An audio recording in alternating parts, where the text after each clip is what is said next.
Hi friends, welcome to Vidya's life style. இன்றைக்கி நம்ம வீடியோவில் உடச்சி ஊற்றின முட்டை குழம்பு எப்படி வைக்கிறதுன்னு பார்க்கலாம். வாங்க வீடியோக்குள்ளே போகலாம். தேங்காய் வந்து கட் பண்ணி வச்சுருக்கேன். இப்போ 2 பட்டை சேர்த்துக்கலாம். ஒரே ஒரு ஏலக்காய்,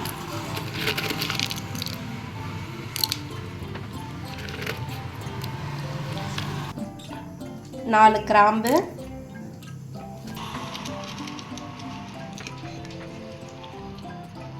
சோம்பு 1 ஸ்பூன், ஜீரகம் 1 ஸ்பூன், மிளகு 1 ஸ்பூன். இதை வந்து தண்ணி ஊற்றி பேஸ்ட்டாக அரைச்சி எடுத்துக்கலாம். பேஸ்ட்டாக அரைச்சி எடுத்துக்கலாம். தேவையான அளவு எண்ணெய் விட்டுக்கோங்க. எண்ணெய் வந்து கொஞ்சம் தாராளமாக விட்டுக்கலாம். எண்ணெய் சூடாகிடுச்சு, சோம்பு போட்டுக்கலாம். சோம்பு பொரிஞ்சிருச்சு, வெங்காயம் சேர்த்துக்கலாம்.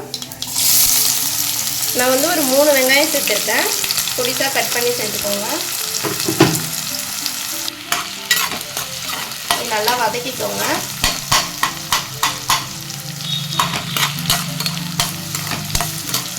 நல்லா எண்ணெய் தாராளமாக விட்டுக்கோங்க. வெங்காயம் வந்து கொஞ்சம் கோல்டன் ப்ரௌனாக வரணும்.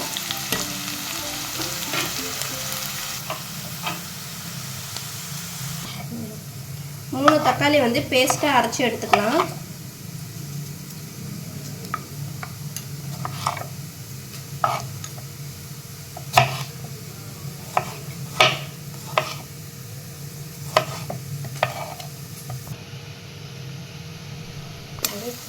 இந்த வெங்காயம் வந்து இதுமாரி கோல்டன் ப்ரௌன் ஆகணும்.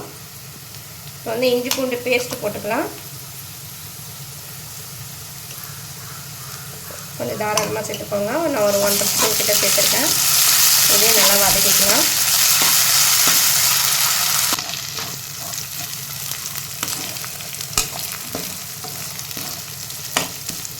பச்சை வாசனை போகிற அளவுக்கு வதக்கிக்கோங்க. இப்போ வந்து 3 தக்காளி வந்து அரைச்சி விழுதாக வச்சுருக்கேன். இதையும் இதோட சேர்த்துக்கலாம்.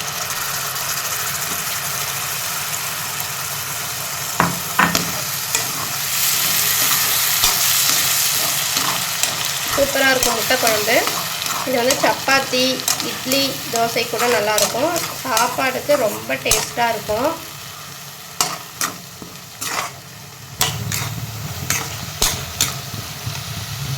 தக்காளி நல்லா வந்து அந்த ரா ஸ்மெல் போகணும். லைட்டாக எண்ணெய் பிரிஞ்சு வருது பாருங்கள். இந்த ஸ்டேஜில் நம்ம மிளகாத்தூள் சேர்த்துக்கலாம். மசாலாலாம் தனி மிளகாத்தூள் 1 ஸ்பூன். காரம் வந்து பார்த்து சேர்த்துக்கோங்க. நம்ம மிளகு, ஜீரகம் எல்லாமே சேர்த்துருக்கோம். கரம் மசாலா தூள் தேவையான அளவுக்கு போட்டுக்கோங்க. மட்டன் மசாலா கொஞ்சமாக போட்டுக்கோங்க. நல்லா டேஸ்ட்டு கொடுக்கும். வீட்டில் அரைச்ச குழம்பு மிளகாய்த்தூள் உங்கள் காரத்துக்கு ஏற்ற மாதிரி போட்டுக்கோங்க. இதை வந்து நல்லா வதக்கிக்கோங்க.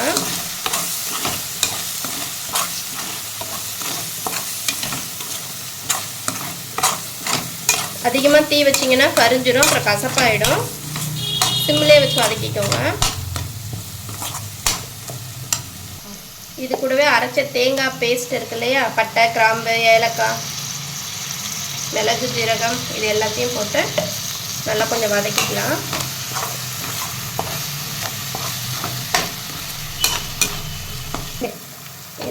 இது கொஞ்சம் மிக்சியை கழுவி அந்த தண்ணியை சேர்த்துக்கலாம்.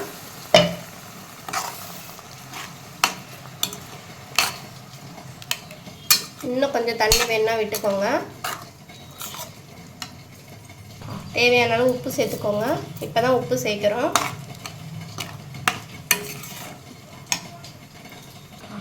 இன்னும் கொஞ்சம் தண்ணி ஊற்றிக்கலாம். இதை கொஞ்ச நேரம் மூடி போட்டு வச்சுருக்கலாம். இது கொதிச்சதும் முட்டை உடச்சி ஊற்றிக்கலாம்.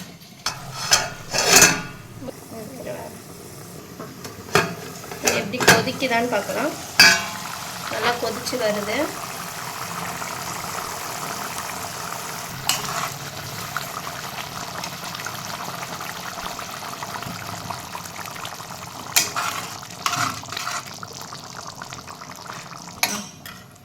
கருவேப்பிலை சேர்த்துக்கலாம். இதையும் சேர்த்து நல்லா வதக்கிக்கோங்க. நல்லா கொதிச்சிச்சு. மசாலாலாம் அந்த பச்சை வாசனை போகணும். அதுக்கப்புறம் தான் முட்டையை உடச்சி ஊற்றணும். இங்கே வந்து பச்சை வாசனைலாம் போனதுக்கப்புறம் உப்பு காரெல்லாம் செக் பண்ணிக்கோங்க. செக் பண்ணிவிட்டு அட்ஜஸ்ட் பண்ணிக்கோங்க. அட்ஜஸ்ட் பண்ணினதுக்கப்புறம் நம்ம வந்து முட்டையை உடச்சி ஊற்றிக்கலாம். முட்டையை வந்து இந்த மாதிரி கப்பில் வந்து உடச்சி ஊற்றிட்டு அதுக்கப்புறம் ஊற்றுங்க. இல்லைனா முட்டை வீணாக போயிருந்துச்சுன்னா டைரெக்டாக ஊற்றுனீங்கன்னா அப்புறம் குழம்பு எல்லாமே வேஸ்ட் ஆகிடும். இந்த மாதிரி ஒவ்வொரு முட்டையாக ஊற்றிக்கலாம்.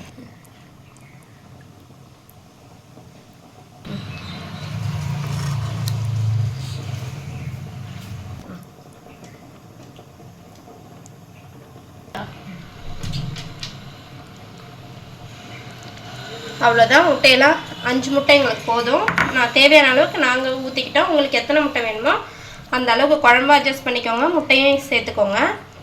இப்போ வந்துட்டு மூடி போட்டு வேக வைக்கணும். மூடி போட்டு சிம்மில் வேக வைங்க. அப்போ தான் வந்து முட்டை வந்து உடையாமல் கலங்காமல் நல்லா வந்து பணியார மாதிரி நல்லா சூப்பராக வரும்.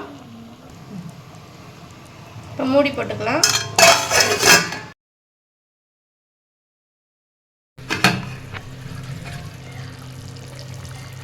முட்டை குழம்பு சூப்பராக ரெடி ஆயிடுச்சு.